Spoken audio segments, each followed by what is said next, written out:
한국에 방문하는 외국인들이 공통적으로 하는 말이 있습니다. 바로 전통과 현대가 공존하는 곳이라는 설명입니다. 보통 도시를 만들기 위해 설계할 때는 자연과 인간을 따로 분리해서 생각해 생태학적 문제가 발생하는 것인데요. 한국 도시는 자연 속에 인간이 스며들어가 발전하고 함께하는 모습을 보여준다고 합니다. 특히 공원을 보면 더 그런 느낌이 든다고 하는데요. 자연환경과 인간의 조화를 아름답게 보여주는 전 세계에서 유일한 정원이라는 프랑스 전문가의 평가가 나왔습니다. 몇 년 전 한 프랑스인이 한국 드라마에 푹 빠졌습니다. 그가 처음 본 한국 드라마는 요즘 유행하는 한국형 로맨스나 스릴러, K좀비나 K괴물이 나오는 드라마도 아니었습니다. 그의 마음을 빼앗은 한국 드라마는 바로 사극이었죠. 한국 사극 드라마를 통해 한국 정원을 처음 접했습니다. 궁궐과 산이 한 공간에 존재하는 특이한 장면이 나를 사로잡았습니다. 유럽에서는 전혀 본 적이 없던 구성이었기에 깜짝 놀라 숨이 막혔습니다. 이렇게 자연스러운 모습을 살린 한국 정원은 처음이었습니다.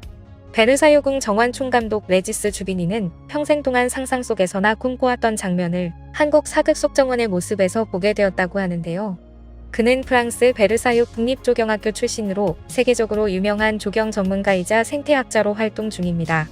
레지스 주비니 감독은 자연 환경을 그대로 유지해 자연과 인간이 조화를 이루고 있는 한국 정원을 본 순간 전 세계가 앓고 있는 환경 문제의 해결책이 바로 여기에 있다는 생각이 들어 충격을 받았다고 합니다. 그리고 그는 그날부터 바로 한국 정원에 대해 공부하기 시작했습니다. 하지만 정보를 구하는 게 쉽지는 않았는데요. 관련 학자들을 찾아 자문을 구했지만 프랑스의 어떤 학자들도 한국 정원에 대해 제대로 알고 있는 사람이 없었습니다.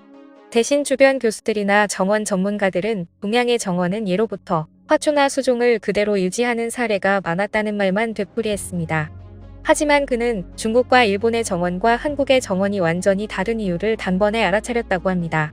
그는 그 차이점에 대해 이렇게 말했는데요.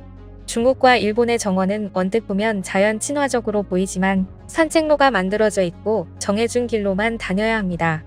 하지만 한국 정원은 누구든 자신이 가고 싶은 곳으로 갈 수 있게 됐습니다.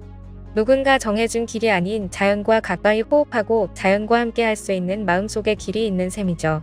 그는 알면 알수록 더 열렬히 한국의 정원에 대해 알고 싶었습니다. 한국 정원은 반드시 유럽에서 깊이 있게 연구해야 될 표본으로 제시될 필요가 있다고 생각한 거죠. 그래서 그는 닥치는 대로 한국의 논문을 찾기 시작했는데요. 레지스 주비니 감독은 한국의 박정욱 교수가 유럽에서 처음으로 발표한 한국정원 연구 논문을 접하게 됩니다. 그렇게 두 사람은 2021년 프랑스 파리의 릭상보르 정원 벤치에서 운명과 같은 만남을 갖게 되었죠. 레지스 주비니 감독은 한국에 와서 고궁과 정원을 보고 점점 더 흥분했습니다. 실제로 본 경복궁과 창경궁, 덕수궁은 그야말로 자연 속으로 인간이 들어가 자연과 더불어 숨쉬고 함께하는 모습을 아름답게 보여주고 있었기 때문입니다. 박 교수와 주비니 감독의 만남은 만남 자체로도 큰 의미가 있었습니다. 그동안 한국에는 한국 토종 원예 작물이지만 안타깝게도 일본어로 이름이 붙은 작물이 많았습니다. 이들은 일본어로 된 한국 원예 작물을 한국어 이름으로 바꾸기 시작했고 뿐만 아니라 토목건축 분야에 만연한 일본식 용어도 한국어로 하나씩 바꿔나가기 시작했습니다. 그 중에서도 가장 중요한 업적은 일본 정원이 한국에서 전수됐다는 걸 프랑스에 알리고 있다는 건데요. 실제로 일본 정원은 기본적인 틀 자체가 한국에서 일본으로 전수되었습니다. 하지만 일본이 이를 숨겨 알려지지 못했던 거죠. 프랑스를 비롯해 유럽 전역의 동양 정원에 대해 잘못 알려진 부분을 바로잡는 것이 주비니 감독의 목표이기도 합니다. 현재 두 사람은 K가든 협회의 공동협회장으로 활동 중입니다. K가든 협회는 당연히 한국에서 만든 협회처럼 보이지만 사실은 그렇지 않습니다. 이 협회는 놀랍게도 작년 6월 한국 정원의 철학을 목표로 삼아 유럽의 생태학 및 문화 프로젝트에 부응하기 위해 프랑스 상원의 요청으로 설립된 단체입니다.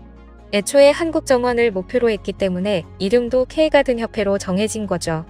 이 협회는 유럽 국제문화 및 예술 행사를 통해 한국 정원을 세계적으로 홍보하고 관련 프로젝트를 진행하고 있는데요. 프랑스 상원은 K가든 협회를 통해 프랑스 주요 도시에 한국 정원을 조성하기로 결정했고, 이를 바탕으로 K가든 협회를 포함한 여러 기관들이 프랑스의 한국 전통 정자와 전통 정원 등을 조성하고 문화 교류를 이어나갈 계획이라고 밝혔습니다. 지금 프랑스는 전시 준비로 한창입니다. 2025년 5월부터 10월까지 6개월간 열리는 한국 르네상스 전시회에는 총 5개의 한국 전통 정자가 설치될 계획인데요. 고조선 시대의 한국 정원을 비롯해 신라시대, 고려시대, 조선의 르네상스로 불리는 영정조 시대 등 각 시대를 대표하는 정원의 모습을 재현할 예정입니다. 한국 정원이 옛 시대의 상류 문화라는 인식이 있는 만큼 남녀노소 전 세계가 함께 즐길 수 있는 현대의 한국 정원과 앞으로 한국 정원이 나아가야 할 방향을 담은 MZ세대 정원도 함께 구성합니다. 프랑스에서는 이 아름다운 한국 정원이 옛날 한국 상류층의 전유물이 아니라 현재의 젊은 세대와 정원에 대해 전혀 모르는 사람들까지 자유롭게 이용할 수 있도록 열린 공간으로 재해석할 것이라는 포부를 밝혔는데요. 이를 위해 K가든협회는 이번 전시에 새로운 기술인 GR 기법을 적용해 관람객들이 가상현실을 통해 정원을 거니는 체험의 공간을 구현하기 위해 힘을 쏟고 있습니다. 한국 정원에 꼭 맞는 GR 기법을 개발하면 영화 아바타처럼 가상현실과 현실이 섞일 수 있는 전시가 가능해지는 건데요. 이는 프랑스에서 열리는 한국 르네상스 전시가 세계 최초로 DR 기술을 선보이는 첫 전시가 될 것이라는 의미이기도 합니다. 또한 전시의 가장 핵심적인 부분인 5개의 정자는 물론 전시 음악, 디지털 아트 분야에서 프랑스의 많은 유명 예술가들이 참여하는데요. 프랑스 유명 작곡가 마리안 레스는 한국 정원을 테마로 클래식 음악을 작곡하고 있습니다. 한옥과 한국 정자, 한국 정원을 그대로 가져다가 프랑스에 덮어 씌우는 듯한 K가든협회의 한국 르네상스 전시회는 2025년 파리 릭상보르 정원을 시작으로 2026년 한국, 2027년 미국 뉴욕 등 전 세계 순회 방식으로 이어질 예정입니다. 한국의 정원 기본 틀을 베껴간 일본은 이미 1893년 개항 이후 일본 정원을 예술의 한 형태로서 진화시켜 해외 일본 정원 조성을 국가적 정책으로 정해 홍보했습니다. 1873년 오스트리아 빈 만국 박람회 일본 정원, 1894년 샌프란시스코의 인천 회유식 정원을 조성하여 한국의 것을 베꼈음에도 불구하고 일본의 대표적 양식으로 세계인에게 이식시키는 데 성공했죠. 하지만 한국 정원은 이보다 훨씬 더 뛰어납니다. 우리의 한국 정원은 다른 동양 국가들의 정원과는 달리 궁원, 별서, 정사, 읍성, 민가정원 등 경관적 다양성과 사상적 특성이 풍부하며 정원 요소로서도 용음대, 허백정, 취경로, 소유정 등 해외 현지의 대상지와 여건에 따라 독특한 정원 문화 연출이 가능한 것이 특징입니다. 이제서라도 프랑스가 그 진가를 알아봐 스스로 한국 정원을 홍보해주고 있는데요. 또한 프랑스에서는 한옥 건축물까지 수입하고 있습니다. 이 한옥마을의 수출자는 전북대학교입니다. 한옥의 도시 전주에 자리 잡은 전북대학교는 학교 입구부터 웅장한 한옥으로 지어져 있죠.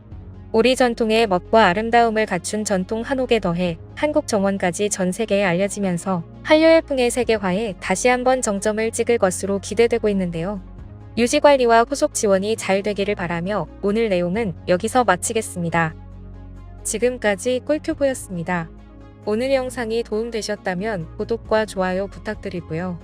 앞으로도 꿀튜브 채널에 많은 관심 부탁드립니다. 감사합니다.